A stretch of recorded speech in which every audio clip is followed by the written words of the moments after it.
আসসালামু আলাইকুম। রান্না শিখি নতুন আরেকটি পর্বে আপনাদেরকে অনেক অনেক বেশি স্বাগতম জানাচ্ছি। নতুন একটি এপিসোডে নতুন একটি রেসিপির সাথে আবারও হাজির হয়েছি আপনাদের মাঝে।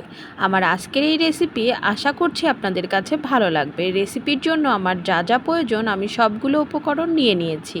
আপনারা দেখেই বুঝতে পেরেছেন আমি কি কি নিয়েছি। আর আমি আজকে আপনাদের সাথে শেয়ার করছি সজনে ডাঁটা দিয়ে আলু এবং কুমড়া বড়ির মজাদার একটা রেসিপি। চলুন দেখে নেওয়া যাক কি কি প্রয়োজন হচ্ছে। এখানে আমি নিয়ে নিয়েছি ডাঁটা আর নিয়েছি কিছুটা পরিমাণ আলু। এখানে আমি মাঝারি সাইজের একটা আলু নিয়েছি এবং ডাঁটার মতন লম্বা করে কেটে নিয়েছি। এখানে আমি 10 থেকে 12টি কুমড়া বড়ি নিয়েছি সরিষা, নিয়েছি জিরা। এগুলাকে আমি পেস্ট করে নিব। আর পেঁয়াজ, রসুন, কাঁচামরিচ এগুলা তো লাগছেই। এখানে একটি ব্লেন্ডার জারে আমি সরিষা এবং জিরা, কিছুটা পেঁয়াজ, কিছুটা রসুন এবং দিয়ে নিচ্ছি গুঁড়া মশলা। গুঁড়া মশলার ভিতরে আমি দিচ্ছি লবণ, হলুদ এবং মরিচের গুঁড়া। আমি সবগুলো মশলা একসাথে দিয়ে ব্লেন্ডার জারে একটা পেস্ট তৈরি করে নিচ্ছি। তারপরে চলে যাচ্ছি মূল রেসিপিতে। এই রেসিপির এই উপকরণগুলো এইভাবে ব্লেন্ড করে নিয়ে খুব সহজে এত দুর্দান্ত একটা রেসিপি তৈরি করা যায়, আপনারা না দেখলে বুঝতে পারবেন না। চুলাতে একটি কড়াই বসিয়ে সেটাকে গরম করে নিলাম। এবার দিয়ে নিব পরিমাণ মতো সয়াবিন তেল। সয়াবিন তেলটা আমি একবারে ব্যবহার করছি। প্রথমে আমি যেহেতু কুমড়া বড়ি দিয়ে রান্না করছি, তো বড়িগুলো আগে আমি ভেজে নিব।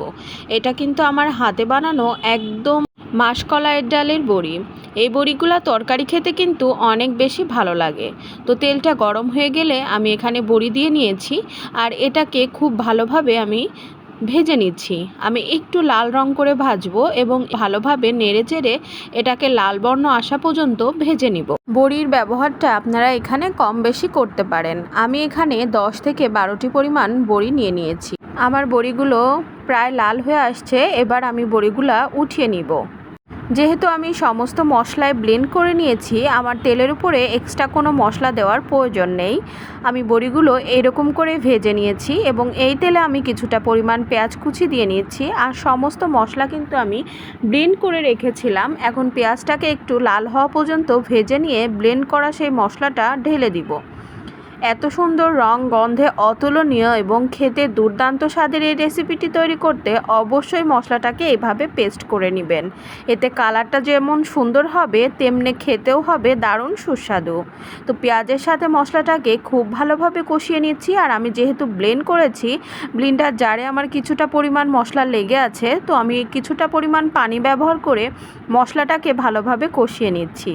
আপনারাও মশলাটাকে এভাবে সামান্য পরিমাণ পানি দিয়ে কষিয়ে নিতে পারেন। এতে কিন্তু মশলার কাঁচা গন্ধটা চলে যায় এবং মশলার খুব সুন্দর একটা ভাজা ফ্লেভার আসে, যেটা রান্নার জন্য অনেক বেশি গুরুত্বপূর্ণ।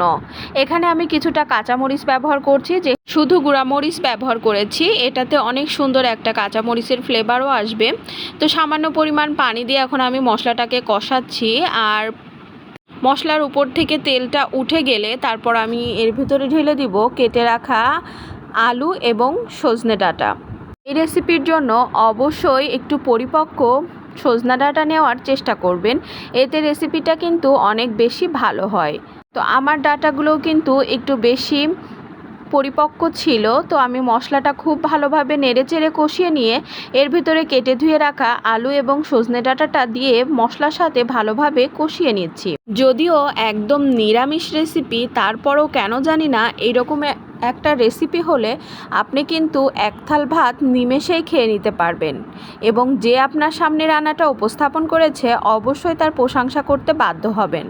দেখেন এখনই কালারটা কত বেশি সুন্দর হয়েছে, তো যার কারণে মরিচের গুঁড়াটা ব্যবহার করা। তো এখানে আমি ডাঁটা এবং আলুর সাথে মশলাটাকে খুব ভালোভাবে মাখিয়ে নিলাম। এবার আমি সামান্য পরিমাণ পানি দিয়ে এটাকে ঢাকা চাপা দিয়ে কষতে দিয়ে দিব।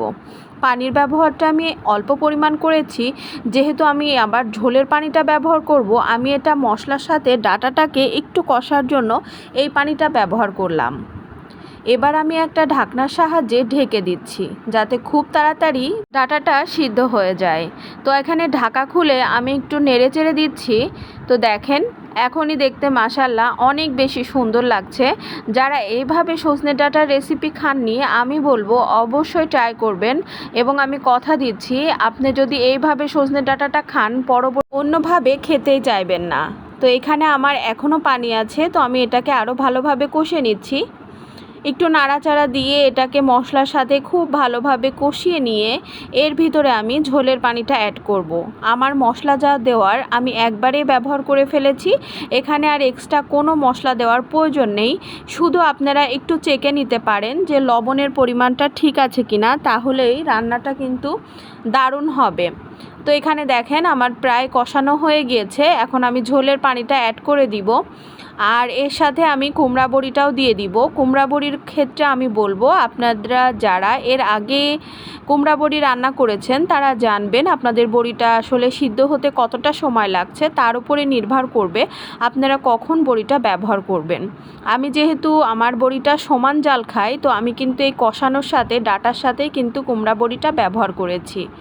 এর আগেও যেহেতু এই বড়িটা আমি খেয়েছি, একবারেই দেওয়া ছিল, তো সেই কারণেই কিন্তু আমি ডাঁটার সাথে একবারে কষিয়ে নিচ্ছি। এতে কিন্তু আমার বড়িগুলো অনেক সুন্দর তুলতুলে হয়েছিল এবং খুব ভালো সিদ্ধ হয়ে গিয়েছিল।